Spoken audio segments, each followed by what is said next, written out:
My name is Steven de Ker, but feel free to call me Miami Steve. For more than 15 years, I've worked a mix of in front of and behind the camera in markets like Los Angeles and Atlanta. I've had the privilege of working on projects like The Hate U Give, 1517 to Paris, Halt, Catch Fire, Godzilla, King of Monsters, tons and tons of other projects.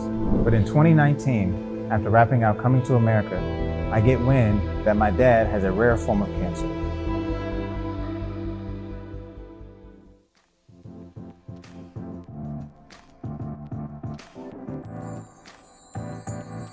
Thank you for tuning in for another episode of Talking Just Friday after all of this.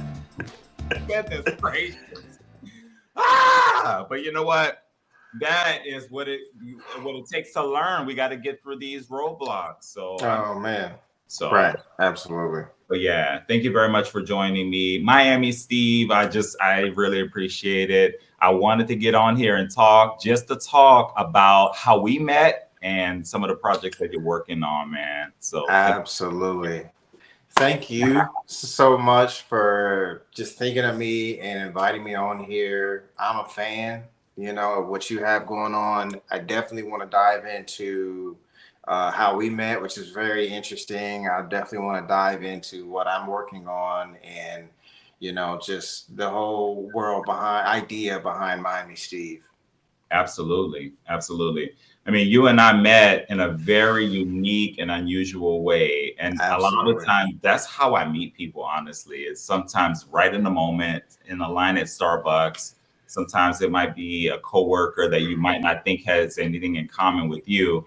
But then when you really look at the situation, you have so much in common because opposites attract. So I remembered I called Sony customer service trying to get my camera, trying to figure out how to use that thing. The Sony ZV-E10, which I still don't know how to use, by the way.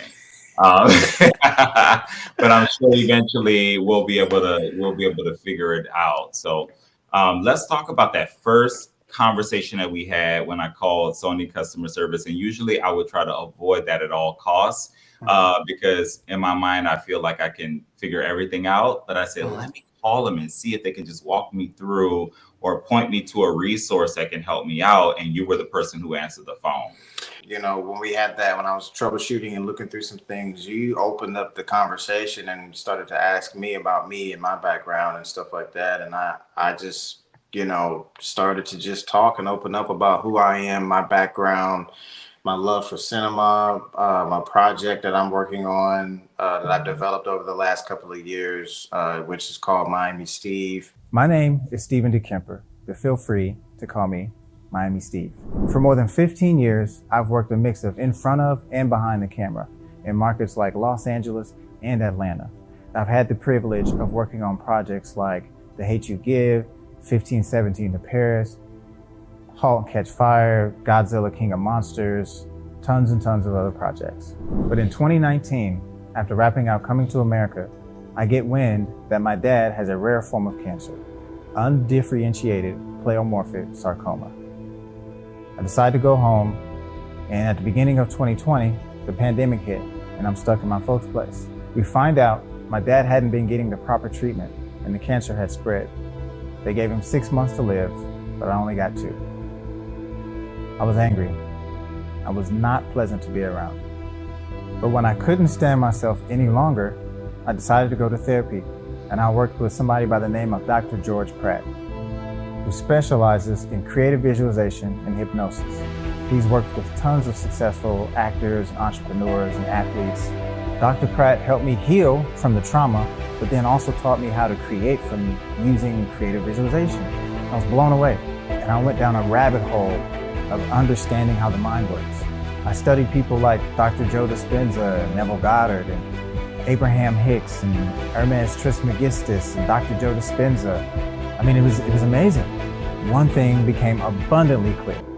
We definitely create our own reality. I was hooked. So I began to ask myself, well, if I could be living any life, what would that look like? If I could be living my dream life, what would that be like? Who would I be? Who is this guy? What do I drive? Where do I live? How do I walk and talk? How do I wear my hair? And I created a character. And I took off Steven and I put on Miami Steve. Miami Steve is the guy who I've always wanted to be ever since I was a kid. He's a movie star. Miami Steve is about a guy named Steven, an optimistic filmmaker who rediscovers his gift and purpose through the death of his father. And after learning a new form of therapy, creative visualization, he begins to utilize this skill and create the life and visualize the life that he's always wanted for himself. And that's the life of Miami Steve. Remnants of these visions begin to show up in present day. And we find out that not only was his path predetermined, but everything Steven had gone through in his life had actually been preparing him for what he's getting ready to step into. And that's the life of Miami Steve. This series is completely original and intended for large format streaming platforms. It's a 1-hour narrative that completely changes how storytelling is done and pushes the barrier of the fourth wall in a new and exciting way. The pilot is written, and I've been developing it for over the past 3 years. And I need your help to bring this to life and to have a network to call home. Please like and share this information with anyone who you would imagine could help. And for serious inquiries, click the link below to Agon Pictures, the rights holder. The link to my Instagram is used to show audiences a glimpse of what the world of Miami Steve looks like, to bring there, here, and to make then, now. Since starting this, a lot of people ask me, well, is it real or is it not? I don't know. You tell me. So get ready and buckle up, because this is the power of the imagination. This is, and I am, Miami Steve. And it's a 1-hour narrative show intended for large streaming platforms, and which also is conducive to the big idea behind the project and the story, which is directly connected to my own personal story and journey of faith and spirituality and awareness and the power of the mind. And, we kind of just went down this rabbit hole where we just kind of said, forget the camera for a second. And we just started to connect on a deeper level. And it was just we just instantly connected. And from there, we just have stayed in touch to put each other on game and introduced each other to different people and things of that nature. And it's just been a flourishing relationship ever since.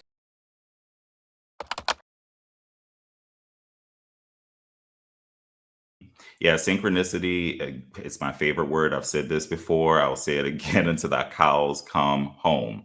Synchronicity, it's a beautiful relationship that I built with the universe and synchronicity, and just noticing patterns that just show up constantly. If you really slow down and think about it, your life is communicating with you at all times. And I started to build a relationship with synchronicity in 2019. I've always seen the subtle hints, but in 2019, it was just very direct. And it started with just a little silly yellow butterfly. And it just flew right in front of me and just sat there, almost like it was waiting for me to connect with it. It's so strange to say that now, but I know for a fact it was true. And then I went from that butterfly, seeing it everywhere I would go, and that butterfly transitioned to a honeybee. Every time I would go and play tennis, it would be one single honeybee that would be on my side of the court whenever I'm about to serve the ball. No matter where I go in the city, it would anywhere I would travel to and go play tennis, and there would be one single honeybee, and it would be alive every time. So little things like that. And I just started to really pay attention and connect with it. And I started to expect it. But the moment you start to expect it, that's when it'll shake it all up. And it'll start to create bigger patterns for you to catch on to.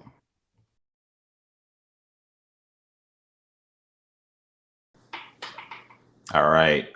So let's go ahead and play this clip here.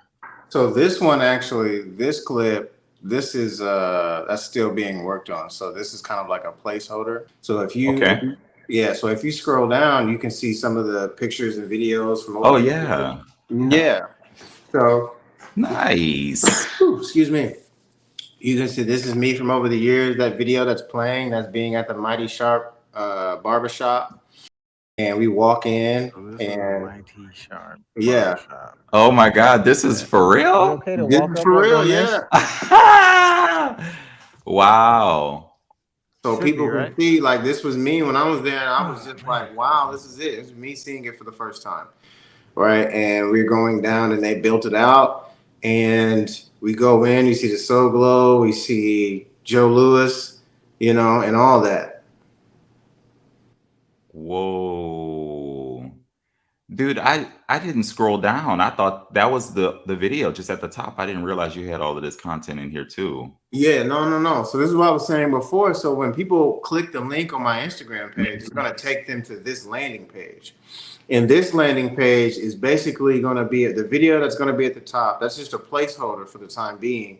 But the video that I'm going to have there is one that I also recorded, which is about a 5-minute video breaking down who I am, who Steven de Ker is, what Miami Steve is, what it is that I'm looking for. I go more in depth about learning the learning visualization. I talk about Dr. Joe Dispenza, and my dad actually went to go see this movie. This is The Hate You Give. And, he got to see my his son in the credits at the theater. And it was just, I wasn't there with him, but I just knew that he got to see that, and that was huge for me. Dude, this is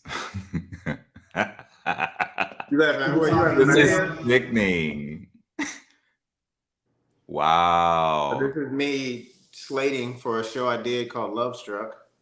So you know how Nate did the slate for me. This is me doing that job on a large scale production on a TV show. Yeah. I muted the sound just so we could talk with that in the background. Is that okay? Or is there anything you want to play? So if we pull it back a little bit and turn the sound on. Start it over. Okay. I would say start it over, go back a little bit. It's 33 seconds. Yeah, there you go. Hold the talking, here we go. So I told somebody in the audience, I said, hey, or one of the actors, I said, hey, hold on.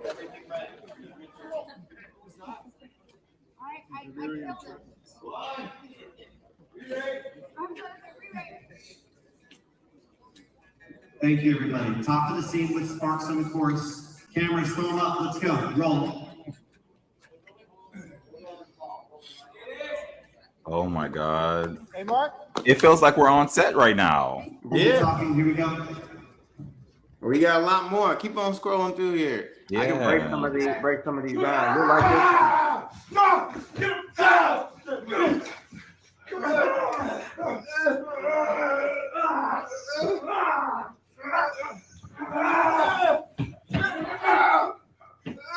Yeah.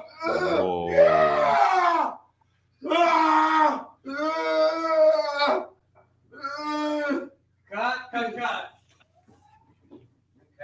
That was good. Oh wait. Was that That's Mike Epps. Yeah. So that's on Meet the Blacks too. Nice. Yeah. Okay. So this is me and my B-Cam. These are my guys here. So that's myself, my guy Chile, and I forget the ops name, but he was a really, really great guy. Really nice guy. Okay. Yeah, I'm so happy you sent me this. This is amazing. This is your resume. This is your body of work. Yeah, me over the years, I'm telling me and Danny Trejo, Lil Duval.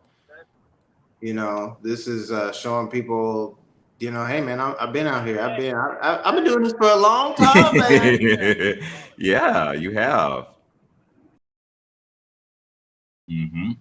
Yeah, I remember just to give you like my side of the story, whenever I was calling, I was a bit frustrated, just trying to figure out all these different moving parts with being an entrepreneur and getting into photography, film. I want to learn all of those different things, and I have to be patient with myself. And I'm not one to pull out the instruction manual and call customer service unless I really, really have to. Right. Just like jump right in.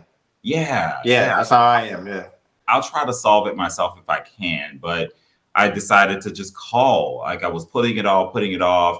And the real reason why I called is because after the first episode that I had, which is called A Night at the Art Club, here at the building where I live, I'm the host. So I was able to capture a lot of footage with my own camera. But then I also had a guy who's specializing in filmography. He had, I don't know if it was a Sony camera, but he had a really, really nice camera and he was able to capture everything. But I wanted to edit and add and build my first episode, which is what I'm going to call the podcumentary for King Ferdinand. A podcumentary, I want to actually trademark that word because it's a combination of course, a podcast, but a documentary, which is my favorite thing to watch.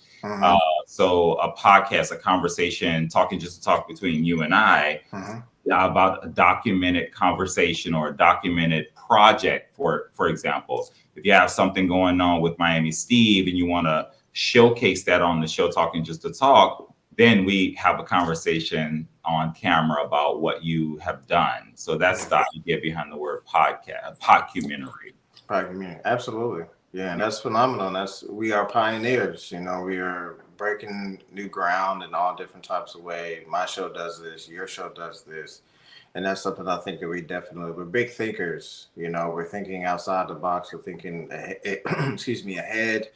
You know, and that's another thing that we connected on, and it's beautiful, man. So absolutely to do that. And I definitely will always be coming back to King Ferdinand to share what I have going on, which I'm happy to dive into whatever we can, you know, I've got a couple of things I'm working on, which are really amazing.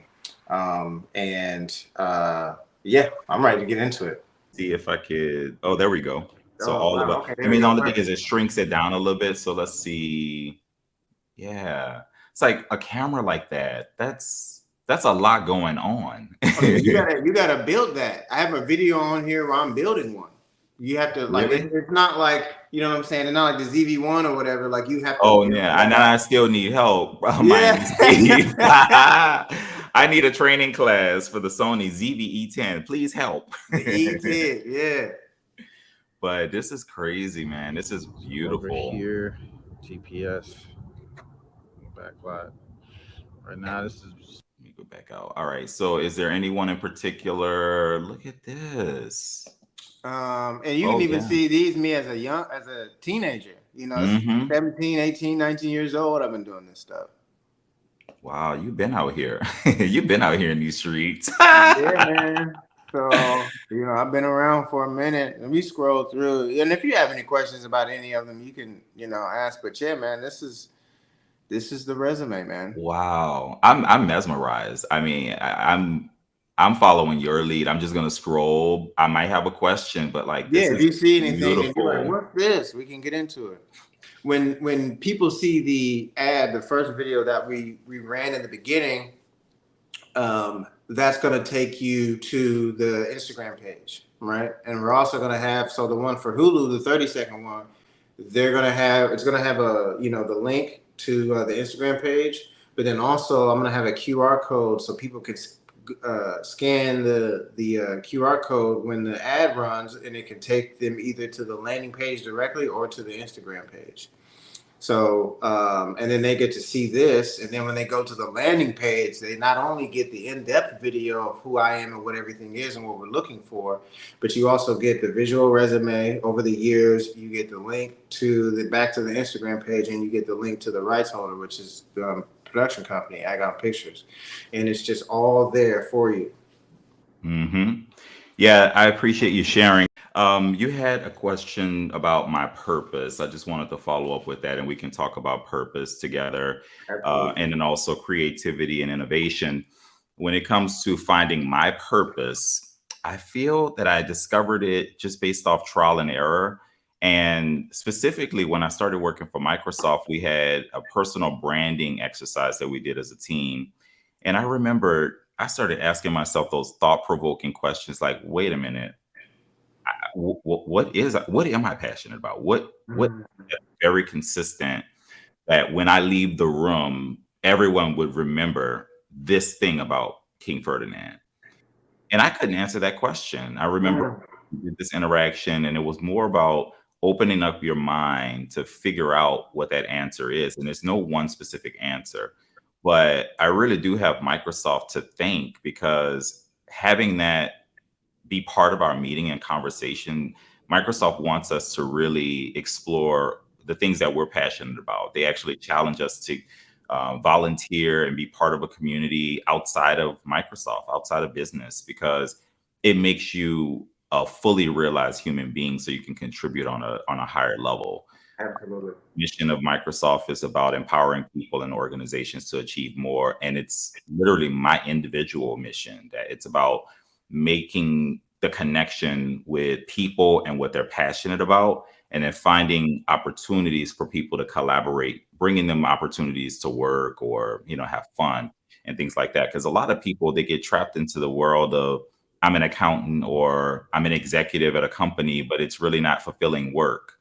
And I've been determined to balance my work and my personal life and dedicate equal energy to both of them in every aspect of my life. In the past, I've dedicated way too much of my energy to my professional life, and it's lopsided. And then you feel empty.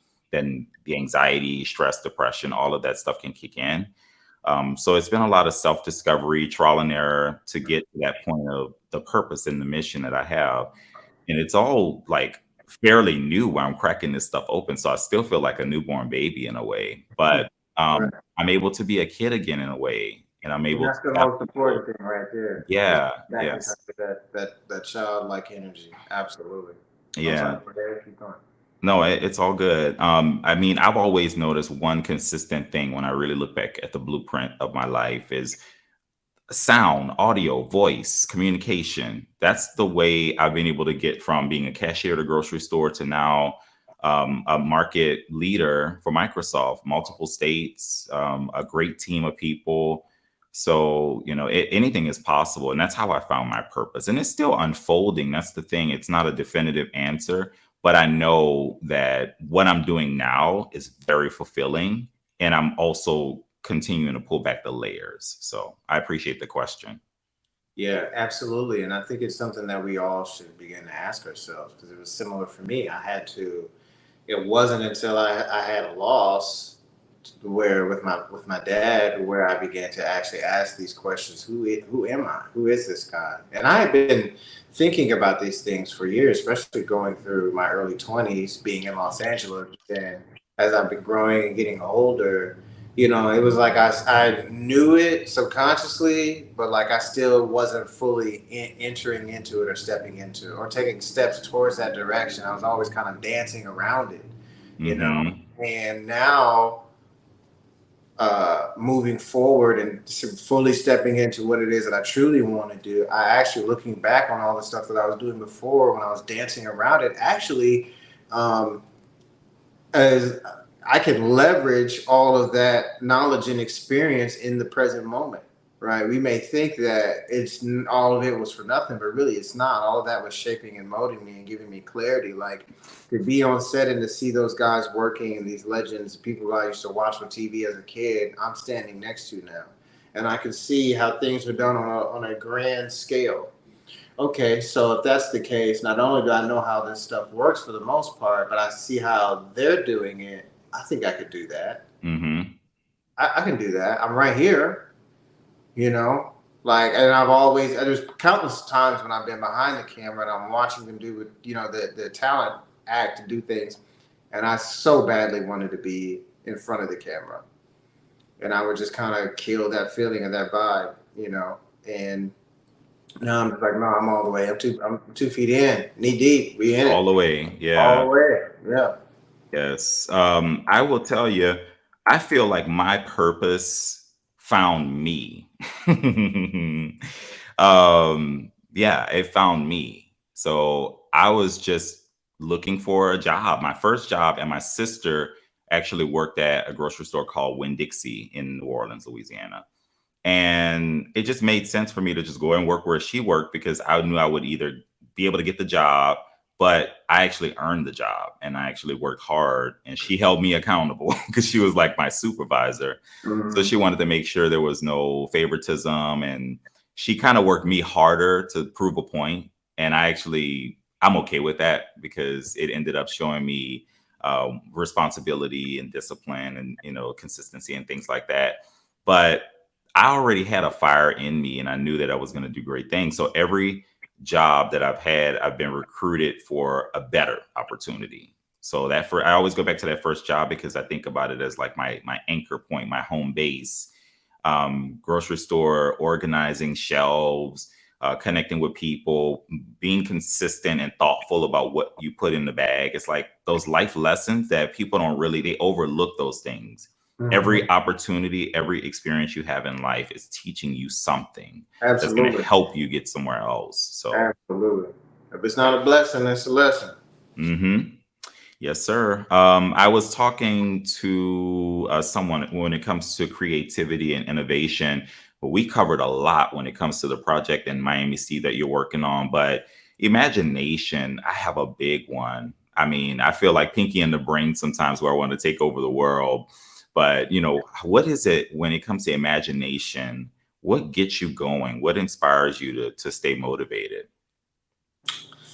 I mean, imagination, that's my little tagline. Imagination, it creates reality. You know, it's just the thing that keeps me going.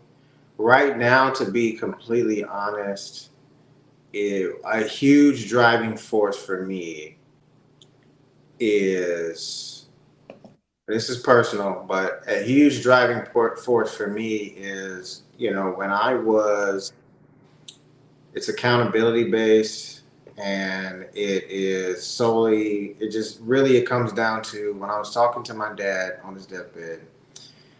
I made a promise to him, and I said, "Dad, can you hear me?"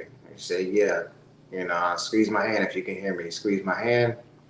And I made a promise to him, and that was such a strong and powerful and emotional time for me that anytime I think about quitting or anytime I get upset or whatever, like I remember that, and it reignites the fire to keep going. I have to do this. I have to, because the promise it has nothing to do with me, actually. Like that's the most interesting thing about it. I made him a promise to do something for someone else, you know, and you know, I said that I was going to bust my ass and I'm going to do this thing, and I meant it. And it was just one of the, I'm kind of getting a little choked up now thinking about it, but it's just one of those things that when I think about it or when I get into it and I start talking about it, it's one of those things that just made such a huge impression on me. Because let me just quick sidebar really quickly, but the science behind that, the spirituality behind that is whenever we have some type of experience like that, that's traumatic or very emotional, our body takes a snapshot of that experience and it's stored in the body, right? So what happens is anytime we think about that moment, it starts to conjure up all those emotions and feelings and everything that was surrounding everything at that time. And because I had such a heightened state mixed with a powerful emotion, that was focused on or centered around making a promise and getting something done. Anytime I really think about, it was really anchored. Anytime I think about my dad or I think about that thing, it always kind of recenters me or ignites me again to get me going back towards what it is that I can't quit. I have to keep this promise. I have to keep going. I have to figure this out. And that's really, really what it comes down to. And it's that. And then also too, just like I have so much that I want to do. I have so much interest. You know, I have so many things that I want to create and so many ideas and so many things that I want to explore. And it's like, oh man, like I want to know what can I do with this life that I've been given. You know, I want to see what this looks like. Like I have to, I know all the feelings. I know what I've visualized and what I've seen. You can't tell me that's not real. I felt it, you know? And that's really a big inspiration for me. And then also to others that I look up to who don't even know I exist yet, you know, who have inspired me over the years, you know, entertainers, actors, entrepreneurs, and authors, and other family members, stuff like that, and people who just, till this day, I always will be a fan, you know, and always revert back to watching them or listening to them, because I believe that those people leave breadcrumbs for people like you and me. Oh, yes. I agree. This crown above my head, that represents the subconscious mind, and it is a beautiful thing. You have to train yourself to believe, and when you meditate and you visualize and you see those things, you can't unsee them.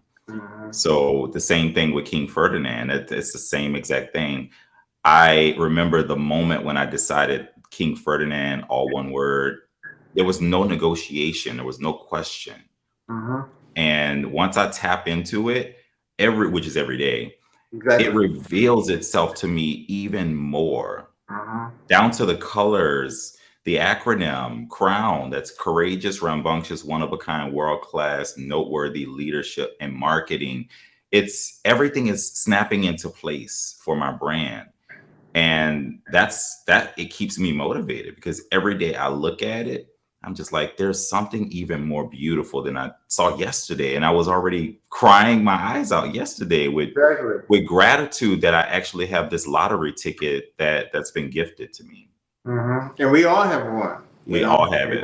And the more that we live and walk in our own, our purpose or blessing or what have you, we can inspire others. I mean, it's literally the same thing that the ones who inspired me, that's what they did. I wanted to be like that. And it's just me watching them fully owning who they are and what they're doing.